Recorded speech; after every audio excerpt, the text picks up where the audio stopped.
Hello and welcome to another Star Citizen video. We have a pretty special one here today. Letter from the chairman, the CEO, the man himself, Chris Roberts. This is going to be a long one. It's going to be about 4.0, so let's just see what he has to say in this letter. Long ago, lost in the mists of time before COVID. Of course, he's still mentioning COVID. At CitizenCon 2949, we showcased the first in-game prototype of traveling from the Stanton system to the Pyro system via a jump point.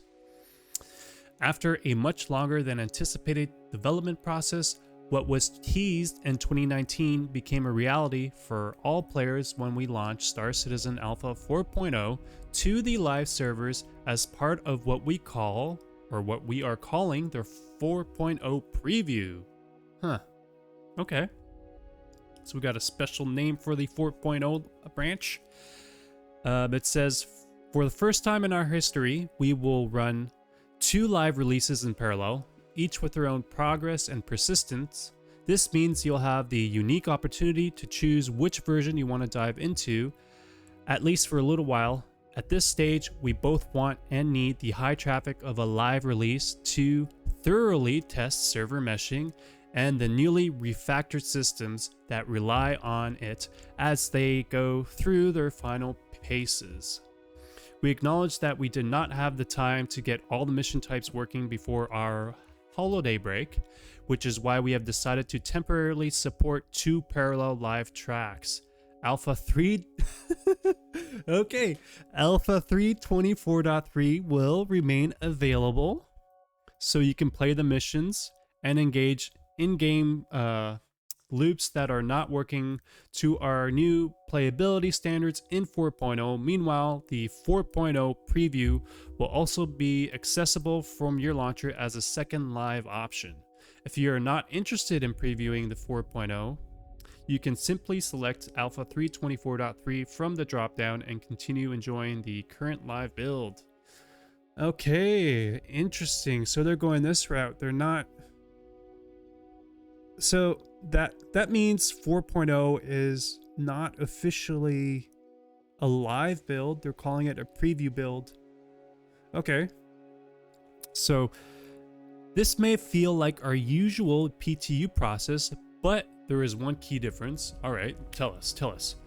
By both running builds on the live environment, we can take steps to ensure that your progress on 4.0 will carry over. Oh, okay. That actually gives huge incentive. It's not like you're playing for nothing.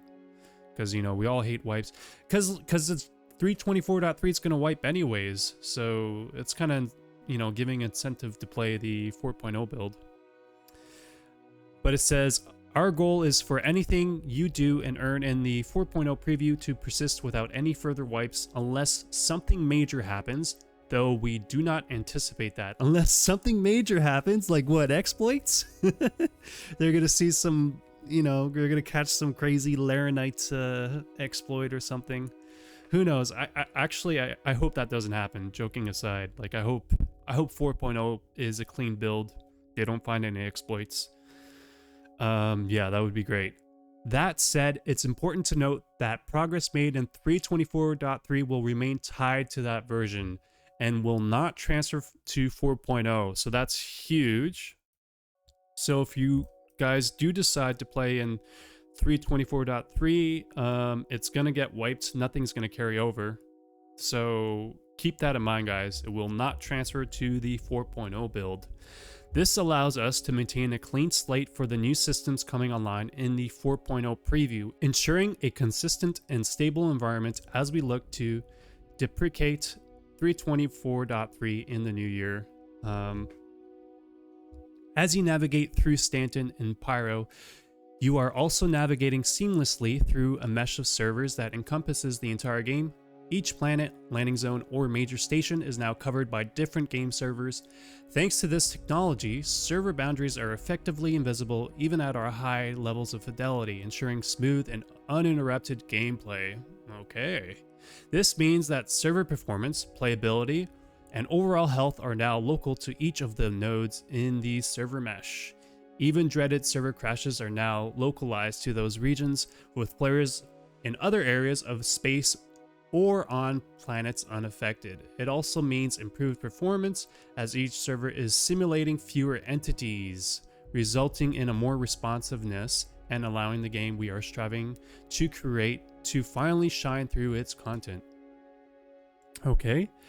4.0 is not just 324.3 with server meshing, it also includes a lot of new content. With the addition of Pyro, we have further pushed our reputation system to include 2 competing mission chains that allow you to align with either headhunters or citizens for prosperity. This means areas that were previously neutral will become hostile or friendly depending on your choice. Interesting. So there are different factions in Pyro, like the headhunters, the dusters, right? There's another one I'm forgetting. So yeah, whichever one you choose, whichever mission or contract you choose that aligns with whichever faction, the opposing faction, I mean, it sounds like will react to that choice. So it says this decision will become even more important next year as we start to put together a greater focus on storytelling inside the verse. Yeah, so they're saying those other factions could become hostile. We have also introduced contested zones within the major stations in Pyro, each heavily manned by a gang faction, Fire Rats, Horizon, or Xenothreat. These large, sprawling locations offer high-quality rewards in the depths of their vaults, but you will need to contend with the current occupants and either help or battle your fellow players. They are also home to the mysterious Pyro amalgamated component boards, which some say can lead to even greater rewards. All right. Yeah, I want to see what those greater rewards are, man. This type of content is an important milestone as we start to introduce different ways for players to progress in the game. Yeah, it is important because we want to see us not progressing through the pledge store and progressing in game.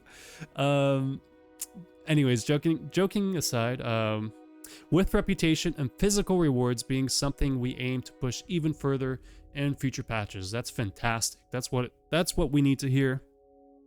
That's what this game needs to, really make itself be a real game, in my opinion. So now 2025, a focus on playability. As we jump into the new year, our primary focus across our Star Citizen teams is clear: improving playability. Our drive for playability surrounds 3 critical areas: performance, stability, and content. We understand that the live environment must be far more reliable and consistent, and we are determined to deliver on this.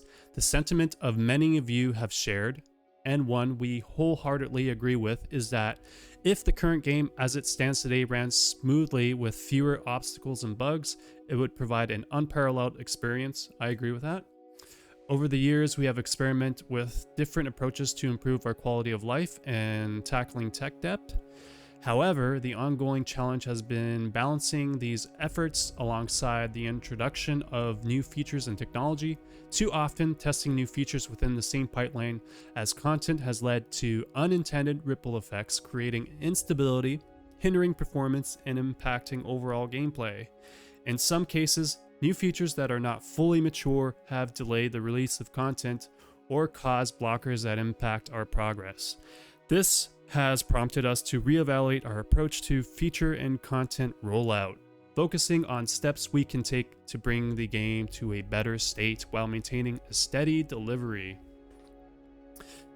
So, I mean, yeah, that's good. It seems like they really want to focus on playability in the year 2025. That's what they said last year. I mean, yeah, that makes total sense. And then it says, to achieve our goals, we are making a fundamental change, decoupling feature development from content creation and general fixes. This means new features will no longer hold up content delivery or risk destabilizing the live environment.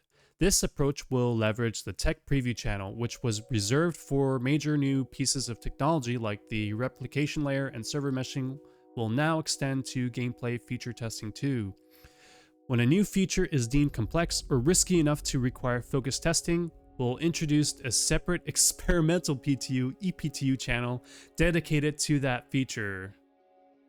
This is crazy, guys. So we're gonna have so we have what? We have Evocati, we have ePTU, we have PTU, we have the live build. That's like 4 different builds. So yeah, they're basically saying with ePTU, they're only gonna use ePTU if they're gonna introduce like some really new kind of feature. So it says testing in this isolated channel will allow us to refine and stabilize the feature without impacting content and broader development work. Only once the feature is fully greenlit, we will integrate it into our standard Evo, PTU, and live pipeline. Oh, okay. So from what I understand, it's... okay. From what I understand, ePTU is the only build where they're just going to introduce like a brand new feature, like some kind of tech in the back end, make sure it's good, stabilize it, then bring it on to the other branches like the PTU and so on. And now it says this means we will have more stability and predictability in our ongoing game releases, as the main development stream will not be disrupted by untested features still being worked on. Instead, the team can focus on improving stability, performance, and quality of life. Alongside this playability initiative, we are also trying to together our content releases so that they feel more connected to the world. This means each new content will be more focused and drive an overall narrative forward, similar to our Overdrive and Save Stanton events. Okay, interesting. This content will then unlock new and powerful rewards, including ships, armors, weapons that you can play to earn. That's exactly what we want to hear, guys. Play to earn. That's huge. It's similar events like the Overdrive and Save Stanton. Sign me up, man. Like, yeah, I enjoyed those events. I want to see more of those. We're taking this approach to deliver more things to do more often than we have in the past, where we've frequently been held hostage by tech or feature work that has been taken longer than anticipated. Yeah, no. I don't want to say, you know, I mean, no duh, like, what? How did it go, man? Like, what? It was 3.3? Was it object container streaming? Object container streaming. Then they came out with socks. What was socks? Server side, something. And then they talked about iCache, and then iCache went into persistent entity streaming, and then before entity streaming, they need server meshing, and you guys get the picture. It was just a lot of stuff, a lot of hurdles to get over. Our objective is to make Star Citizen more stable, more performant, and more fun this coming year. Okay, that is a good objective for sure. My whole career, I have created this game I wanted to play as a gamer because I could see a game in my mind's eye that didn't exist. I felt if I did it would be amazing, and I could see the steps needed to make it a reality. I have been fortunate that the games that I want to play, a lot of other people also want to play, but I have rarely met a publishing executive that has the ability to see the possibility in this kind of vision. They can only see a known quantity, a sequel, a bet on an existing IP. This is why I chose crowdfunding for Star Citizen. Rather than pursuing a development deal with a big publisher, it is why I feel incredibly lucky and privileged to be able to develop Star Citizen and Squadron 42 with all of your continued support year after year, as it allows me and every developer at CIG to focus on just making the games that we and you all want to play. Star Citizen and Squadron 42 are 2 games that would have never been greenlit by any of the big publishers. They are both too ambitious in a genre that until recently was viewed as niche. They require patience and investment that I doubt any publisher would have the stomach for, yet here we are, thanks to all of you. Wow, that is pretty... Oh man, that is, yeah man, that hits the feels for sure. I'm not gonna read the part where he's, you know, saying his goodbye and thanks, but yeah, you guys pretty much get the picture. Yeah, it seems like, so yeah, there you have it. They confirmed that the 4.0 will not be like an official live build, but it's a preview build. So yeah, just to recap, we're getting two different branches. So we're getting 3.24.3, which is the live build, and 4.0 is the preview build. But 4.0 is where all your progress will be held and carried over to the next build or the next branch or whatever. So, and it seems like they're confirming for 2025 they want to put emphasis on making the game more playable. So guys, that is the letter from the chairman. Let me know what you guys think. Usually they do this every now and then, like yeah, during like Invictus or at the end of the year. But yeah, at least they confirmed we are gonna get 4.0 by the end of the year. They're calling it preview tech. Let me know what you guys think. This video is already long, but thanks very much for watching, and I'll catch you guys in the next one. Peace.